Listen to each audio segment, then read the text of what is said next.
मनो मनन शक्ति सं प्राणाया प्राणापानंतरोदितं हृदकंठतालु मध्यस्थं भ्रूनासापुटपीठगम् षड्त्रिंशत्यपदकोटिस्थमुन्मनीयन्तदशातिगम् सहस्रपादावयवः सकेशनखदन्तकः स्वदेहे संविदाभासो देवो मम्मिति भावयेत् विचित्राशक्तयो बभ्यो नानाचारमनोदृशाम् उपासते मां मनिशं पत्नयैकान्तमिवोत्तमम् मनो मे द्वारपालोऽयं निवेदित जगतत्रयं चिन्तेयं मे प्रतिहारो द्वारस्था शुद्धरूपिणी ज्ञानानि च विचित्राणि भूषणान्यङ्गानि मे कर्मेन्द्रियाणि द्वाराणि बुद्धीन्द्रियगणैः सह अयं सोऽहमनन्तात्मा व्यवच्छेदोज्झिताकृतिः तिष्ठामि भरतैकात्मा पूर्णः सर्वावपूरकः।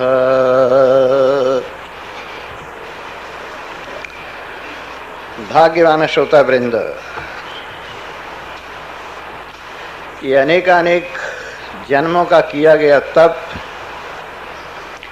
अनेकानेक जन्मों का किया गया जप, अनेकानेक जन्मों के किए गए व्रत तीर्थ दान इत्यादि, उन सभी का फल एक साथ एकत्रित होकर आपके सन्मुख आ रहा है, जो आप इस प्रकार का अंतिम वेदों का जो अंतिम सार रूप उपदेश है वेदांत, उसका श्रवण कर रहे हैं। दुनिया के अंदर बहुत दर्पण हैं, उन दर्पणों में आप अपना मुंह देखें तो ठीक ठीक मुंह दिखाई नहीं देता।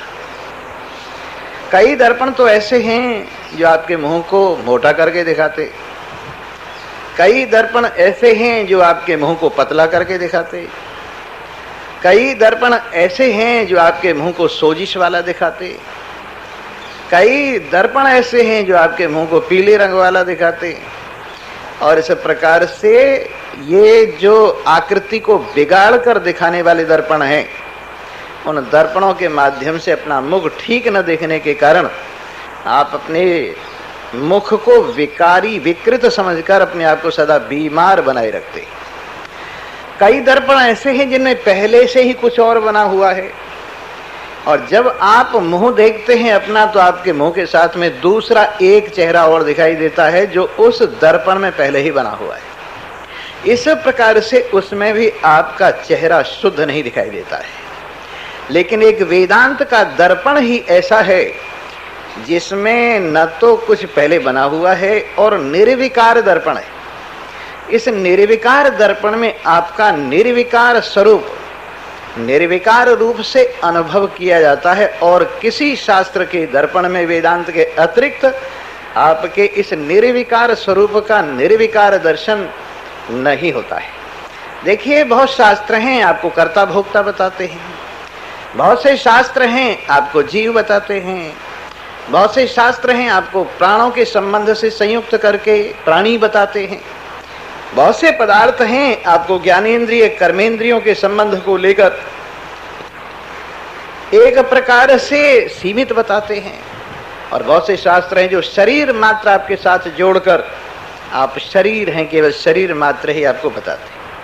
तो ये शास्त्र तो उन भद्दे दर्पणों की तरह से हैं जो आपके चेहरे को बिगाड़ कर दिखाते हैं और आपको वास्तविकता का दर्शन नहीं होने देते।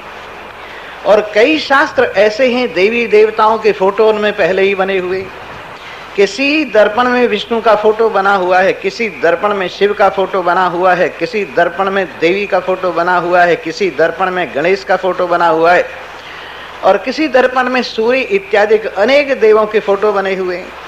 तो जब आप उसमें अपना मुंह देखते हैं तो आपका मुंह अकेला दिखाई नहीं देता, साथ में एक एक देव और दिखाई देता है। इस प्रकार से ये दर्पण भी आपके मुख को शुद्ध रूप से, निर्विकार रूप से आपकी वास्तविकता का दर्शन नहीं कराते हैं।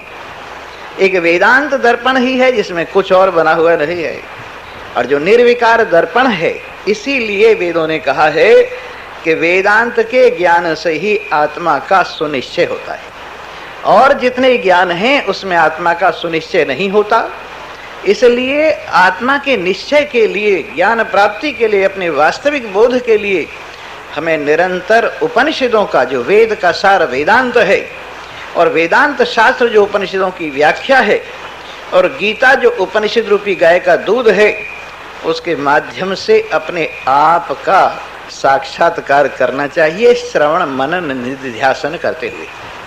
मेरे मित्रों, एक बात और आपको बताएं, अगर आप गीता को यूं ही पढ़ने लग जाएं और आपको वेदांत के संस्कार नहीं, आपने कहीं से किसी महान पुरुष के पास बैठकर वेदांत की ABCD भी नहीं सीखी है, और आप गीता पढ़ने बैठ जाएं तो गीता का अर्थ आपकी समझ में बिल्कुल उल्टा आएगा, और गीता में आपको भगवान अपने से अलग दिखाई देंगे। गीता में भगवान की सारी सामर्थ्य और शक्ति आप सुनते हुए भी ये सोचेंगे कि ये सब शक्तियां मुझसे अलग कोई भगवान है उसमें विराजमान है।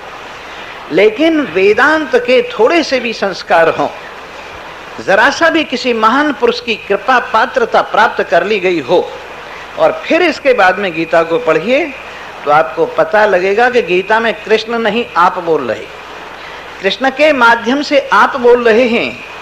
जब वो कहते हैं कि गामाविश्य भूतानि धार्यामहम ओजसा पुष्णामि च औषधिम सर्वा सोमो भूत्वा रसात्मकः, जिसके संस्कार वेदांत के नहीं हैं, वो तो ये समझता है कि भगवान अलग से जो हैं वो कह रहे हैं कि मैं पृथ्वी को धारण करता हूँ, समस्त प्राणियों को पृथ्वी के माध्यम से धारण करता हूँ, और सबका पोषण करता हूँ। गामाविश्य भूतानि धार्यामहम ओजसा, अपने तेज से, पुष्णामि च औषधिम सर्वा सोमो भूत्वा रसात्मकः, और मैं ही रसरूप चंद्रमा होकर के समस्त औषधियों को पुष्टि देता हूँ।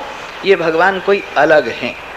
लेकिन यदि आपने थोड़ा सा भी कहीं से वेदांत का श्रवण किया हो, तो आपको लगेगा ये कृष्ण क्या आप ही बोल रहे हैं, और अपने आप में अनुभव करेंगे कि मत्तः प्रवृत्तिर्भूतानाम, सब प्राणियों की प्रवृत्ति मुझसे ही है, सब प्राणियों का अपोहन तर्क शक्ति मुझसे ही है, सब प्राणियों में जो कुछ है वो सब मेरी वजह से है। ये आप अनुभव करेंगे। गीता का ठीक ठीक बोध आपको तभी होगा जब वेदांत के संस्कार होंगे। इस प्रकार गीता, उपनिषद और वेदांत शास्त्र, इसको वेदांत त्रयी कहते हैं। इसके माध्यम से अपने स्वरूप का बोध होता है, और व्यक्ति अपने आप में संपूर्णता, परिपूर्णता, मुक्त स्वरूपता अनुभव करते हुए जीवन में जीते जी जीवन मुक्ति का आनंद लेते हुए कृतकृत्य हो जाता है।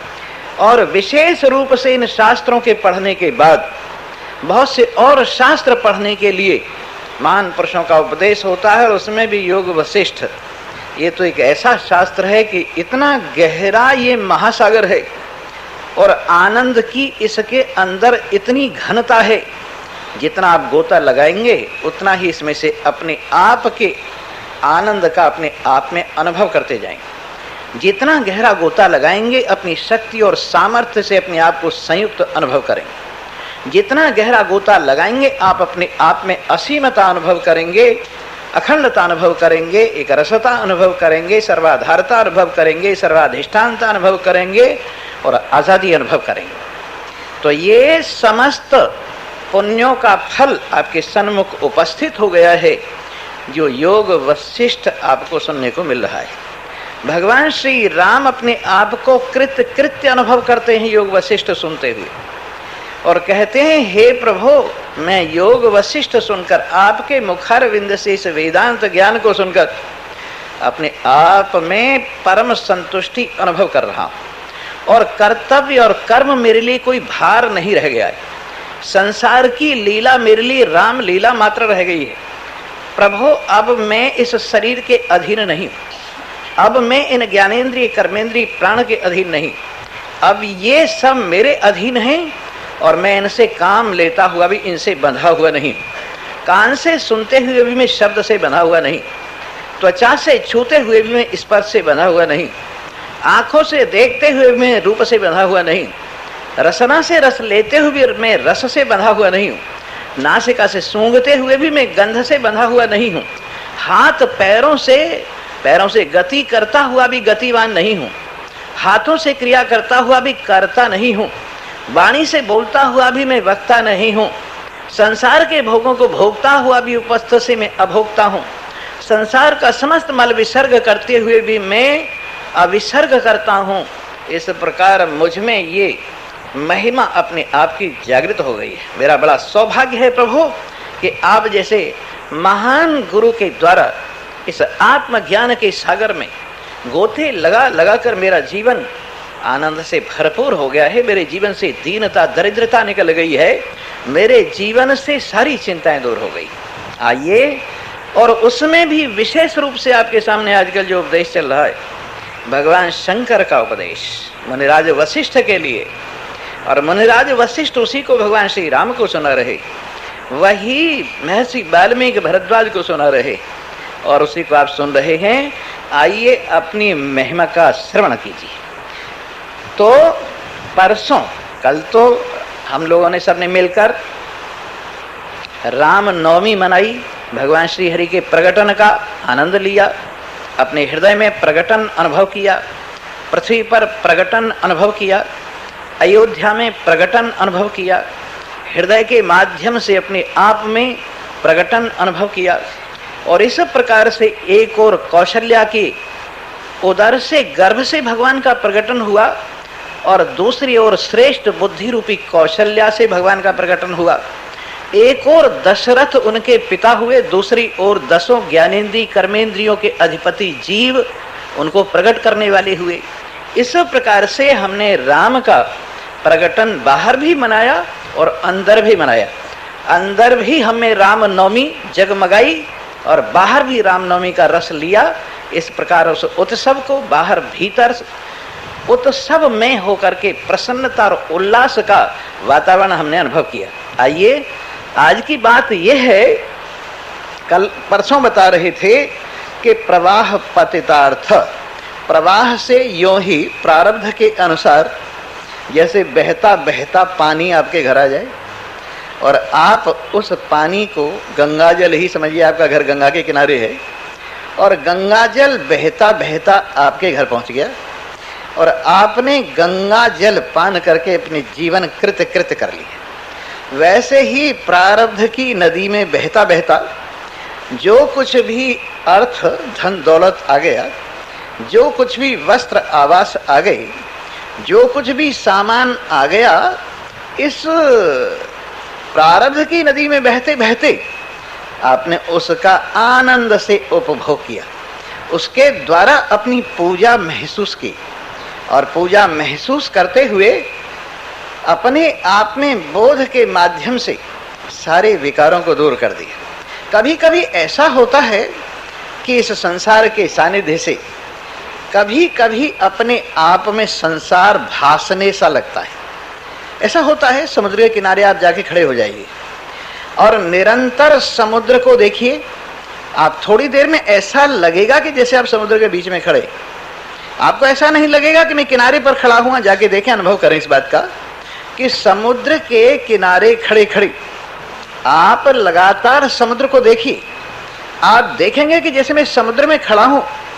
लेकिन हाँ, जब आपको पैरों की ओर दृष्टि जाएगी तो आप देखेंगे नहीं, समुद्र में नहीं, जमीन पर खड़ा हूं। उसी प्रकार संसार को निरंतर देखते रहने के कारण, संसार को निरंतर भोगते रहने के कारण, संसार को निरंतर सानिध्य प्राप्त करने के कारण हम लोग कभी कभी अपने आप को संसार से घिरा हुआ अनुभव करते, संसार में डूबा हुआ अनुभव करते, संसार को अपने सिर पर लदा हुआ अनुभव करते, संसार को अपने मन में भरा हुआ अनुभव करते। लेकिन जब हम अपनी वास्तविकता को देख लेते हैं, जैसे समुद्र के किनारे खड़ा हुआ व्यक्ति अपने पैरों की ओर ध्यान करता है तो पता चलता है मैं समुद्र में नहीं हूं, धरती पर खड़ा हुआ हूं। वैसे ही जब अपने मूल को आप देख लेते, अपनी वास्तविकता को आप देखते हैं, परमात्मा को आप देखते हैं, तो आपको लगता है कि संसार के किनारे पर खड़ा हुआ, मैं संसार सागर से डूबा हुआ नहीं।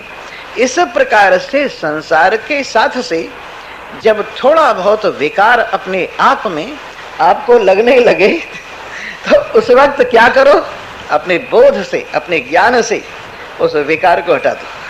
बोलो सच्चिदानंद। कुछ तो आते लेट हैं, कुछ सो जाते हैं, मैं जानता हूं कई तो यूं सोचते हैं स्वामी जी कहेंगे इसलिए हम जाते ही नहीं। स्वामी जी का क्या बिगड़ता है? स्वामी जी का इसमें कुछ नहीं बिगड़ता। आओगे तुम्हारा फायदा, नहीं आओगे तुम्हारा नुकसान। समय से आओगे तुम्हारा फायदा, समय से नहीं आओगे तुम्हारा नुकसान। पर स्वामी जी तो एक टीचर की तरह से आपको बता देते हैं कि समय से आओ। अगर सचमुच ये स्कूल वाली क्लास होती तो मैं आप पर फाइन कर देता, जुर्माना कर देता। लेकिन ये क्लास ऐसी है कि मैं तुम्हारे ऊपर जुर्माना नहीं कर सकता, तुम स्वयं अपने ऊपर जुर्माना कर सकते हो। जब तुम लेट पहुंचो, जब तुम ये देखो मेरा नुकसान हो गया है, जब तुम ये देखो जो सुनने लायक बात थी बहुत सी निकल गई हैं, जब तुम देखो कि मैंने कथा छोड़कर अपना नुकसान किया है, तो अपने ऊपर आप अपने आप फाइन करो और दूसरे दिन ठीक टाइम से आने का प्रयास करो। और अगर सोने का प्रमाद का कारण बनता हो तो काली मिर्च मुंह में रख के आया करो। समझे ना? जिस किसी को ज्यादा नींद आती हो उसका उपाय काली मिर्च मुंह में रखो और उससे जैसे ही नींद आएगी मिर्ची लगेगी और आदमी फौरन जाग जाए। इस प्रकार से यदि आप अपने आप को सावधान रखेंगे, अपने आप को अलर्ट रखेंगे, तो आपको फायदा होगा।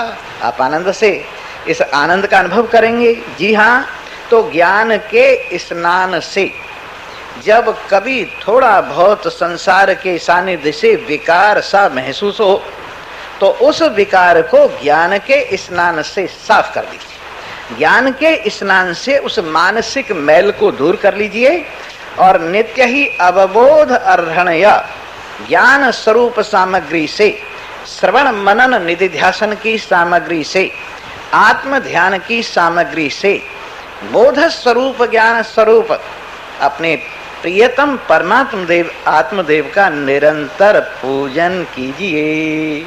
मनो मनन शक्तिस्थम प्राणापानंतरोदितम। एक विशेष बात, साइंस की बात है। ये मन जो है ना, मनन शक्ति से इसका अनुभव होता है। मन माने जब चिंतन संकल्प विकल्प हो, इसका नाम ही मन है। मन की परिभाषा अगर कोई पूछे तो संकल्प विकल्प आत्मकम मन, संकल्प विकल्प आत्मकम मन। संकल्प और विकल्प ही जिसका स्वरूप है उसी का नाम मन है। और ये मन किससे जागृत होता है? प्राण और अपान की शक्ति से ये मन उदय होता है। इसलिए प्राणायाम से भी मन का संयम हो जाता है। यदि प्राण की हवा मन को न लगे और अपान की हवा मन को न लगे तो मन संकल्प विकल्प से युक्त नहीं होता है। जिस प्रकार अग्नि किसी ईंधन में रखी हुई हो, जब उसको हवा लगती है तभी वो जागृत होकर ईंधन को जलाती है। और यदि उसको हवा न मिले, ऑक्सीजन न मिले, तो अग्नि ईंधन में रहकर भी ईंधन को जला नहीं सकती। उसी प्रकार ये मन जब तक प्राण और अपान की हवा से युक्त नहीं होता, इधर से इधर, पंखा दो तरफ से हवा करता है, इधर से इधर और इधर से इधर, तो प्राण का पंखा प्राण रूप से इधर, अपान रूप से इधर जब हवा करता है तो ये मन उदय होता है। ये मनन संकल्प विकल्प वाला होता है। और कहाँ तक? हृदकंठ तालु भ्यस्थम। कहते हैं कि हृदय के अंदर जो हृदय कमल है, हृदय से लेकर तालु तक ये मन की विशेष स्थिति बताई। आपको और एक विशेष बात बताएं। देखिए, मन के 3 विशेष स्थान हैं। एक तो है मस्तिष्क, और एक है हृदय, और एक है कंठ। कितने स्थान हैं? 3 स्थान हैं मन के विशेष। वैसे पूरे शरीर में रहता है, लेकिन 3 विशेष स्थान हैं और मन के माध्यम से जीव के भी 3 विशेष स्थान हैं। जागृत अवस्था में ये मस्तिष्क में रहता है और स्थूल संसार के साथ इसका संबंध रहता है, और सारी क्रियाएं जितनी भी हैं ये जागृत में मस्तिष्क में बैठकर उनको कंट्रोल करता है। ये इसका वर्कशॉप है। जब आराम करने के लिए बात होती है तो ये हृदय के अंदर पहुंचता है और मन हृदय में आकर के आराम करता है। पर कौन सी सड़क से आता है? कंठ की सड़क से आता है। कंठ में एक नाड़ी है जो बाल के 1000वें हिस्से की बराबर है, उसको पुरीतिका नाड़ी बोलते हैं। उस पुरीतिका नाड़ी से ये मस्तिष्क से मन धीरे धीरे धीरे धीरे अंदर आता है और आकर के ये हृदय में आराम करता है। वैसे एक बात और भी ध्यान में रखना कि जब मन ऊपर से आ जाता है तो पूरा नहीं आता है, थोड़ा सा ऊपर भी रह जाता है, जिसको सब कॉन्शियस लोग बोलते हैं। वो सब कॉन्शियस सुषुप्ति में भी काम करती रहती है और उसके कारण शरीर की व्यवस्था वैसे ही अनजाने चलती रहती है जैसे जानकर चलती है। इस प्रकार मन का विशेष रूप, सामान्य रूप तो रह जाएगा ऊपर ही, पर मन का विशेष रूप इस नाड़ी के माध्यम से हृदय में आकर के आराम करता है। तो ये जो कंठ है, जो कहां से, तालू से लेकर हृदय तक, इतने में मन फुर्सत में होता है और संकल्प विकल्प विशेष करता है स्वप्नावस्था में। जागृत में भी ये संसार में लगा रहता है और किसी तरह की विशेष हलचल नहीं करता, बस काम में लगा रहता है। स्वामी जी, जब हम काम में लगे रहते हैं तब हमारा मन ठिकाने रहता है, इधर उधर नहीं जाता। और जब सो जाते हैं, घनघोर सुषुप्ति में चले जाते हैं, तब मन शांति पाता है, मन रहता ही नहीं।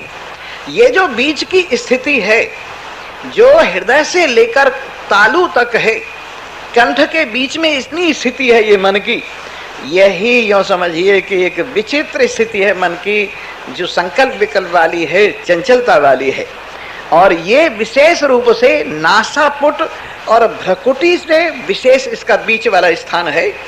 यहाँ इसको कभी कभी भगवान ने भी कहा अपने मन को रोकने के लिए, दोनों भ्रकुटियों के बीच में अपने प्राण को ला करके स्थिर कर दो। जैसे कि आप प्राणायाम करते हैं, उसके कई स्थान हैं, उसके स्थान नीचे से लेकर ऊपर तक कई हैं, लेकिन भ्रकुटी के बीच में विशेष रूप से भगवान ने इसलिए कहा है क्योंकि संकल्प विकल्प की आंधी जो उठती है वो यहाँ आकर के शांत हो जाती है। इसलिए प्राण और अपान की संधि आप भ्रकुटी के मध्य में करेंगे तो आपका मन शांति को प्राप्त होगा और आप यहाँ आके ठंडक महसूस करेंगे। इस प्रकार अपनी पूजा मन के माध्यम से और प्राण के माध्यम से भ्रकुटी के मध्य में लाकर मन को यूं समझिए कि आप विशेष पूजा कर सकते हैं। संकल्प विकल्प को शांत करके आपकी पूजा हो सकती है। अपनी शांति देवी के साथ आपका निवास हो सकता है। और बैठे बैठे न आप उस समय वर्कशॉप में होते हैं और न आप उस समय सोते हुए होते हैं। एक उन्मनी स्थिति बोलते हैं, इसका नाम है उन्मनी अवस्था। उन्मनी अवस्था के अंदर आंखें आधी खुली हुई रहती हैं, न बाहर पूरा देखते हैं न अंदर पूरी नींद रहती है। आंखें आधी खुली हुई रहती हैं और मन भ्रकुटी के मध्य में विराजमान रहता है। प्राण और अपान इस मन को वहां रोके रखते हैं संयम से। और इस प्रकार एक मन की शांत स्थिति ये आपकी पूजा करने में काम आ रही है। आपकी इस प्रकार से शांति देवी के द्वारा पूजा हो रही है। ये एक विशेष योग है, इसको उन्मन योग बोलते हैं। ये उन्मनी योग, उन्मनी अवस्था जिनको प्राप्त हो गई है वो बैठे बैठे न जागृत हैं और न स्वप्न हैं और सुषुप्ति भी नहीं, तीनों अवस्थाओं से बिल्कुल अलग एक विशेष अवस्था में विराजमान है। और इस तरह से आप ये सारी जो मन की कल्पनाएं उनसे ऊपर उठकर अपना पूजन करते। और उस समय महसूस कीजिए कि सहस्र पादा अवयवः सकेश नखदंतकः स्वदेहे संविदा भासो देवोयमिति भावयेत्। हजारों पैर जिसकी शक्ति से चलते, हजारों आंखें जिसकी शक्ति से देखती, हजारों वाणी जिसकी शक्ति से बोलती, हजारों हृदय जिसकी शक्ति से धड़कते हैं, वो परमात्मा देव सारे केशों, सब केशों में जो जान देता है। आपको आश्चर्य होगा, ये जो बाल है ना, इन बालों के अंदर भी नाड़ियां हैं। एक एक बाल के अंदर कई कई नाड़ियां हैं जो बालों को शक्ति देती। जब वो शक्ति पहुंचनी कम हो जाती है तो बाल सफेद हो जाते हैं, और वो शक्ति में और कमी होती है तो उड़ जाते।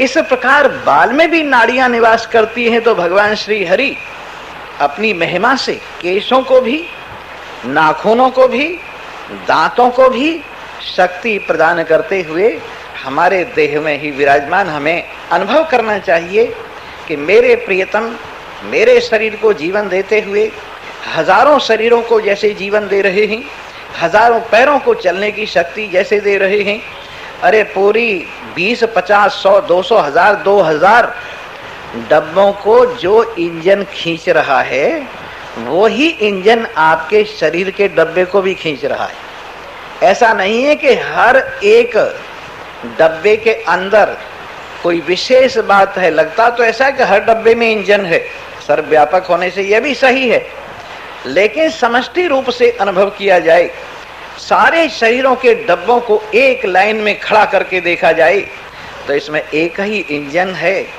जो हजारों डब्बों को खींच रहा है। वही हमारे अंदर विराजमान हमारा आत्मदेव हम में विराजमान संविद रूप से, ज्ञान रूप से, जानने के रूप में, फुरना के रूप में जो विराजमान है, ये देवता जीता जागता नारायण है। मैं जीता जागता नारायण देव हूँ, ऐसा अपने आप में बार बार अनुभव कीजिए। इस अनुभव करने से लाभ क्या होता है? आप जानते हैं कमजोरी क्या है? आपके मन की कमजोरी। शक्ति क्या है? आपके मन की शक्ति। जिसका मन कमजोर है वो कमजोर है, जिसका मन शक्ति वाला है वो शक्ति वाला है। हमने स्वयं अनुभव किया है, आप भी अनुभव करके देख सकते हैं। जिस वक्त मन शक्ति वाला होता है, अंदर से सामर्थ्य परमात्मा से लेता हुआ होता है, उस वक्त अपने में कमजोरी महसूस नहीं होती, चाहे शरीर से कितना ही बीमार हो। लेकिन जब मन से टूट जाता है, जब परमात्मा से मन का संबंध विच्छेद सा हो जाता है, जब हम मन को कमजोर कर लेते हैं, तो उस वक्त हमारे अंदर दुनिया भर की कमजोरियां आकर विराजमान हो जाती है। हर वक्त आदमी संशय में पड़ा रहता है, मेरा गुजारा कैसे होगा, मेरे बाल बच्चों का गुजारा कैसे होगा, मेरी बीमारी तो ठीक होने वाली नहीं है, मेरी दुनिया को कौन संभालेगा। इस तरह से सैकड़ों प्रकार की चिंता और शोक इसको पकड़ लेते हैं मन की कमजोरी में। लेकिन मन जिस समय अंदर से परमात्मा से जुड़ा हुआ, अपने आप में शुद्ध सच्चिदानंदता अनुभव करता हुआ, अपने आप में सामर्थ्य अनुभव करता हुआ होता है, तो उस वक्त सारी कमजोरियां दूर खड़ी हो जाती है।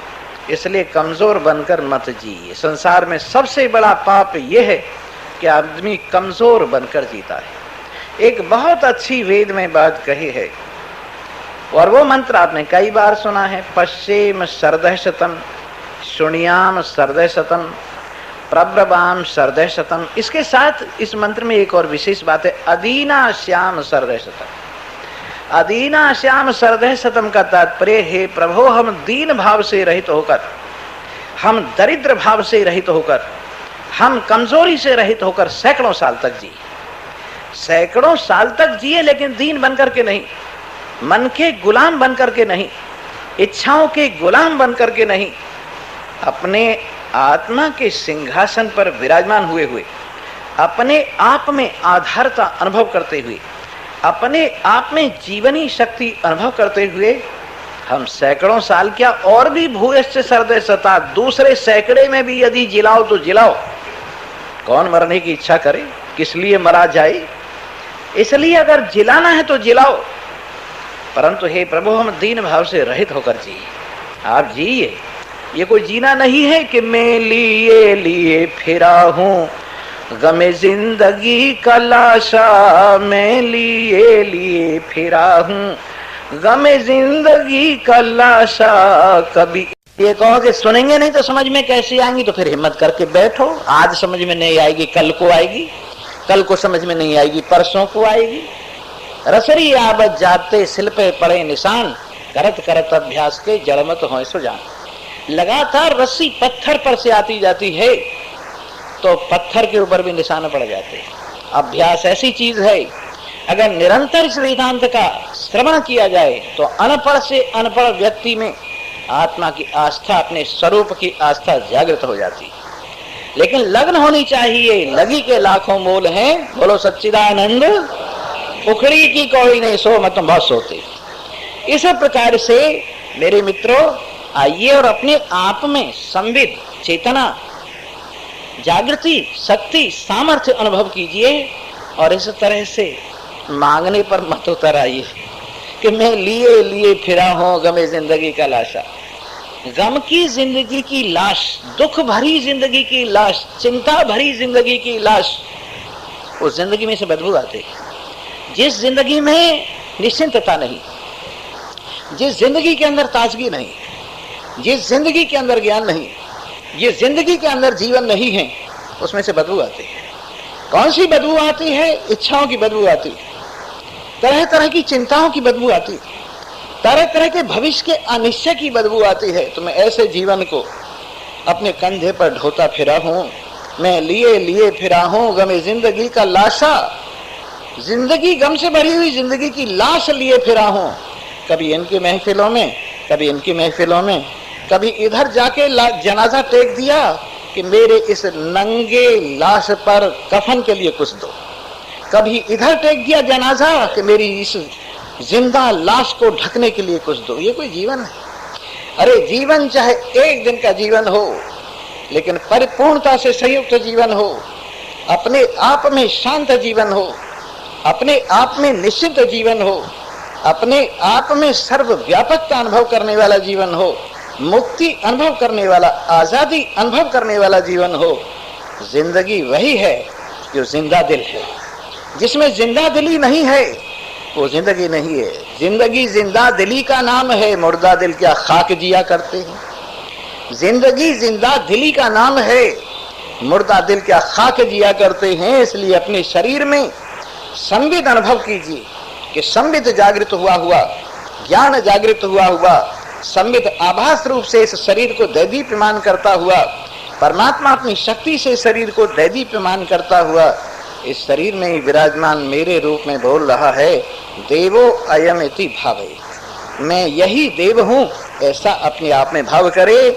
और विविधा शक्तयो बभ्यो नानाचारा मनोदृशाम उपासते मां मनीषम पत्नय कांतमिवोत्तमम।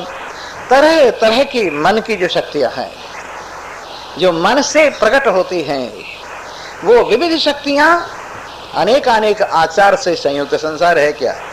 अनेक तरह के आचारों का बाजार है। आचार का नहीं, कहीं आप अचार का बाजार समझ रहे हो।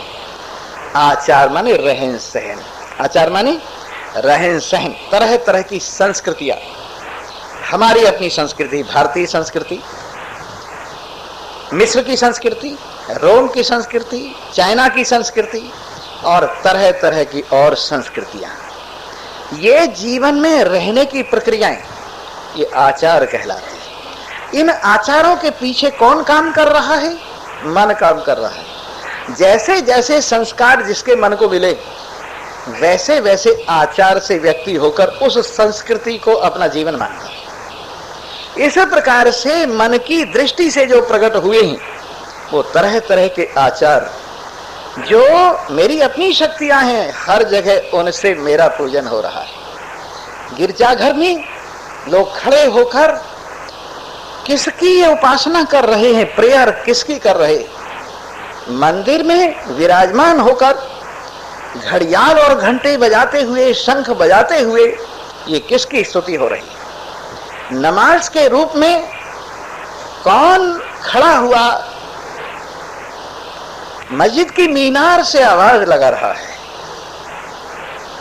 ये सब कौन देवता है जो सब जगह विराजमान, सबकी पूजा स्वीकार कर रहा है? ये मैं आत्मदेव ही हूं जो हर जगह पर हर पूजा को स्वीकार कर रहा हूं। आता है वज्द मुझको हर दीन की अदा पर, मस्जिद में नाचता हूं नाकूस की सदा पर। एक मुसलमान कहता है, मुझे हर दीन, हर मजहब इतना अच्छा लगता है कि मेरे प्यारे को पूजा करने के कितने तरीके, मेरे प्यारे को कितनी भाषाओं से पूजा की जाती है, मेरे प्यारे को कितने मंत्रों से, आयतों से और तरह तरह के ग्रंथों से पूजा की जाती है, कितने विधि विधान से मेरे प्यारे की पूजा हो रही है।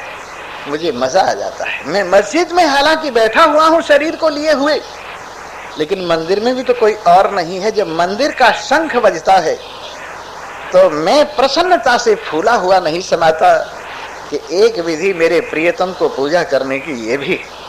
इस प्रकार सर्वत्र मेरा पूजन हो रहा है। अनेक अनेक प्रकार के आचार जो मन की दृष्टि के अनुसार विचित्र विचित्र शक्तियों के रूप में संसार में पसरे हुए हैं, निरंतर मेरी पूजा में ऐसे लगी हुई हैं जैसे कई महारानियां किसी राजा की सेवा में लगी हुई।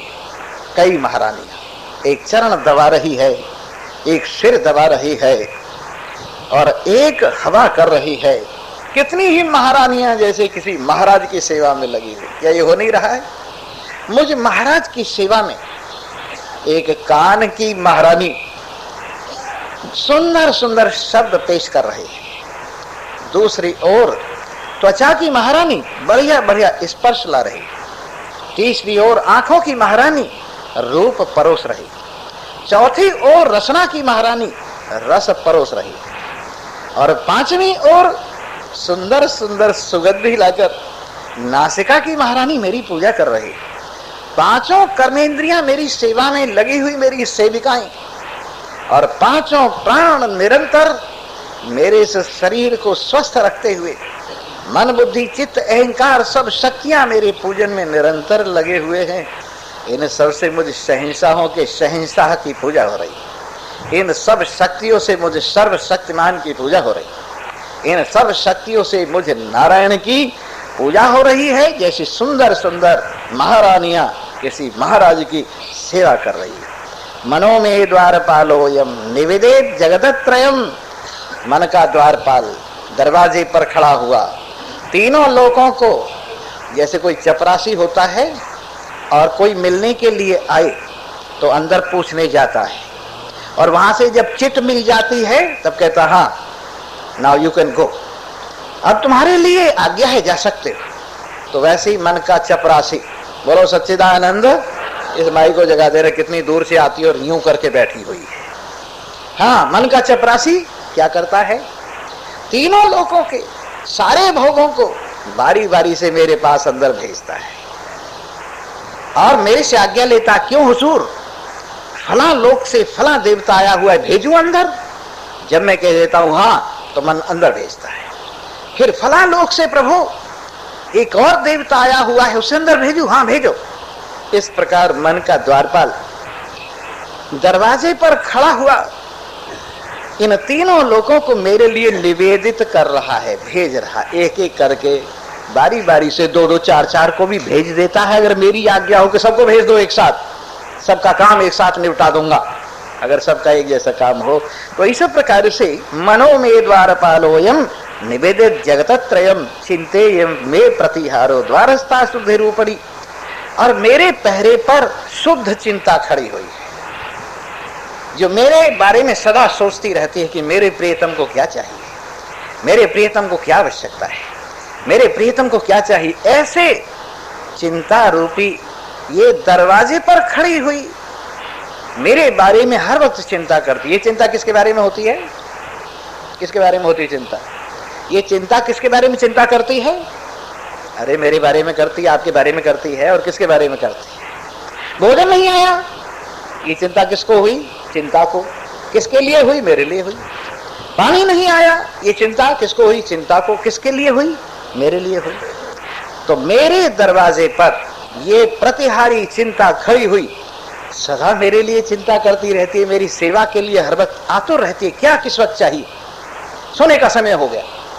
ये कौन करता है? चिंता मेरी चिंता करती है। इस प्रकार से सारी चिंताएं मेरे लिए कर रही है चिंता, दरवाजे पर खड़ी हुई। और यदि ये शुद्ध रूपणी हो तो फिर तो कहना ही क्या है। कभी कभी अशुभ रूपणी भी चिंता हो जाती है, पर यहाँ शुद्ध रूपणी चिंता मेरे दरवाजे पर खड़े हुए मेरे लिए सेवा के लिए सदा विराजमान है और ज्ञानानि च विचित्राणि भूषणानि अंगगानि में कर्मेंद्रियाणि द्वाराणि बुद्धिन्द्रिय गणैषः। ज्ञानेन्द्रियां विचित्र विचित्र भेंट ला करके मुझ शहंशाह के लिए खड़ी हुई हैं। हमारा नंबर कब आवेगा, हमारा नंबर कब। मन से पूछते हैं क्यों भैया हमारा नंबर कब आवेगा। कान पूछता है मन से हमारा नंबर कब आवेगा। इस प्रकार से मन के पहरेदार से, मन के चपरासी से ये ज्ञान इंद्रियां तरह तरह के सामान को, विचित्र विचित्र आभूषणों को जो मेरे प्रत्येक अंग में मुझे शोभा दे रहे हैं, लाकर मेरे प्रति अर्पण करते रहते हैं। और साथ साथ ये जो कर्मेंद्रियां हैं ये भी ज्ञानेंद्रियों के साथ लेकर, ज्ञानेंद्रियों की सहेलियां हैं, ज्ञानेंद्रियों की नौकरानी। बुद्धि की दो, एक तो सेविका है और एक सहेलियां हैं। बुद्धि की पांचों ज्ञानेंद्रियां सहेलियां हैं और पांचों कर्मेंद्रियां सेविकाएं हैं और ये सब मिलकर के मेरी सेवा में लगी हुई है। बुद्धि ज्ञानेंद्रियों के माध्यम से और कर्मेंद्रियों के माध्यम से मुझ शहंशाह की सेवा में लगी हुई है। इस प्रकार बुद्धि इंद्रिय गणैषः, ज्ञानेंद्रियों के समुदाय समेत कर्मेंद्रियां दरवाजे पर खड़ी हुई तरह तरह की सेवा मेरे प्रति समर्पित कर रही हैं। अयं सोऽहम् अनंतात्मा, जिसकी सेवा इस तरह से हो रही है मैं वही अनंत आत्मा हूं जिसको समय का व्यवच्छेद नहीं, हर समय में विराजमान है, जिसको देश काल का नाम रूप का व्यवच्छेद नहीं, इनसे सीमित नहीं, इनसे खंडित नहीं, इनसे काटा हुआ नहीं, इनसे डिवाइडेड नहीं। तिष्ठामि भरतैकात्मा, ऐसा भरपूर आत्मा, परिपूर्ण आत्मा, सबको अपने से भरे हुए में विराजमान, कोई खाली नहीं। घट घट मेरा साइया, सोना घट नहीं कोई, बलिहारी ता घट की जा घट प्रगट हो। हर जगह मैंने सबको भरा हुआ है अपने आप से। कोई अपने आप को देखे ही नहीं तो मैं क्या करूं। किसी को मैंने खाली नहीं छोड़ा है। कौन ऐसा हृदय है जिसमें मैं निवास नहीं करता हूं? कौन ऐसा प्राण है जिसको मैं जीवन नहीं देता हूं? कौन ऐसा प्राणी है जिसमें मेरी स्थिति नहीं है? लेकिन अगर कोई अपने आप को देखे ही नहीं, अपने आप में विराजमान होकर इस महिमा का अवलोकन ही न करे तो मैं क्या करूं। इसलिए इस देव को, आत्मदेव को, जो असीम है, अपार है, अखंड है, एक है, वो तरह तरह की आकृतियों से बटा हुआ सा नजर आता है पर बटा हुआ नहीं है। इस तरह से मैं भरपूर, पूर्णमदः पूर्णमिदं पूर्णात् पूर्णमुदच्यते पूर्णस्य पूर्णमादाय पूर्णमेवावशिष्यते। ये कौन है पूर्ण? ये परिपूर्ण आत्मा मैं ही हूँ। कल को और पूजा अपने आप की आपके सामने रखी जाएगी। इन्हीं शब्दों के साथ धन्यवाद है। आइए अब कथा का वो भोग जो डालते हैं ना भजन के साथ, वो पूरा कर देते हैं। और अब देख लो, दिन पे दिन बीते जाए, अब जाने वाले जाए। तो आज तारीख कितनी हो गई है? 26 हो गई है। और 5 दिन में बहुत काम हो सकता है, ऐसी क्या बात है। कई कई एक मुहूर्त में पार हो गए, जिनके दिल लगे, जिनकी समझ आई, एक मुहूर्त में, एक घड़ी में पार हो गई। इसलिए 5 दिन तो बहुत है, इसका पूरा लाभ उठाइए और जीवन सफल बनाइए।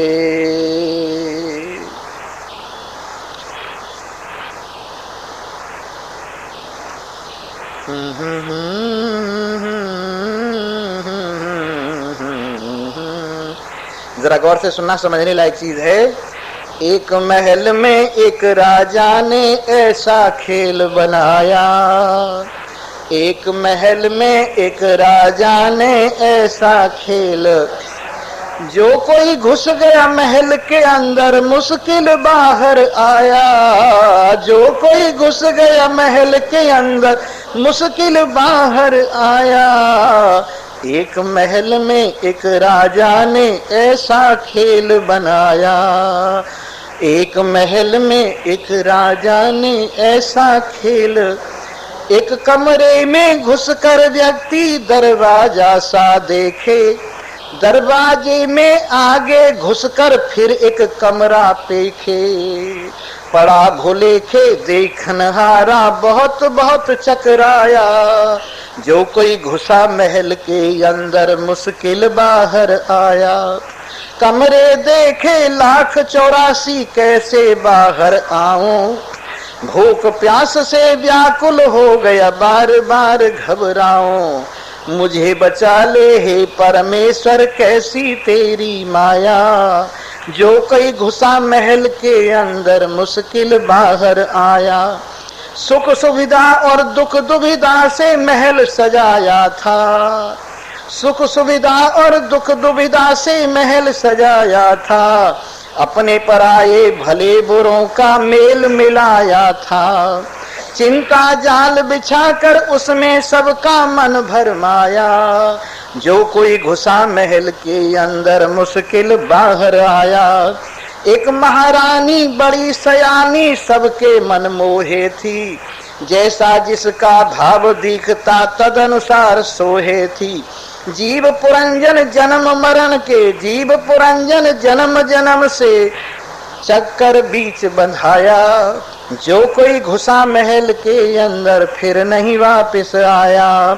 सुन करके आश्चर्य करोगे, महल कहाँ पर है वो, इसी महल में हो रही चर्चा, दुनिया अजब महल। जो इसी महल में बैठे, जिस महल में बात कह रहा हूं, कहाँ है वो महल जिसमें हमारा बैठे हैं, कह रहे हैं। और सुन करके आश्चर्य करोगे, महल कहाँ पर है वो, इसी महल में हो रही चर्चा, दुनिया अजब महल वो। उसका दरवाजा वेदों ने सही सही बतलाया। इस महल का दरवाजा बाहर जाने का कहाँ है, ये वेद ने बताया। अभी अभी बताऊंगा, जरा ठहर जाइए। जो कोई घुसा महल के अंदर, मुश्किल बाहर आया। दरवाजा सुनिए।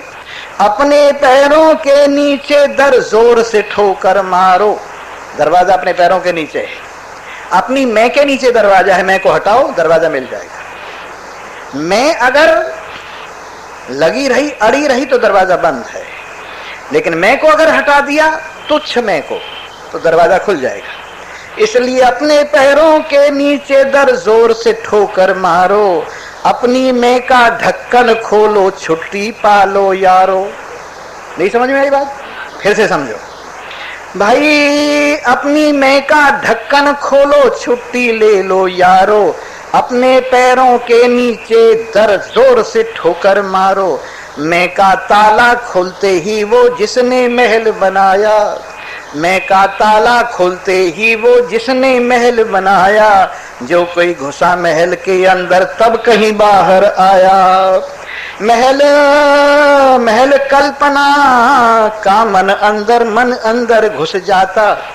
महल कल्पना का मन अंदर घुस जाता।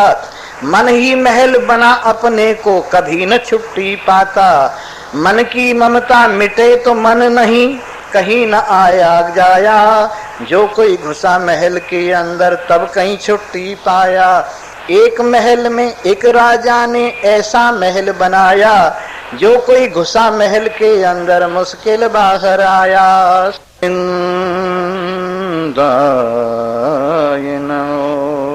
नमः।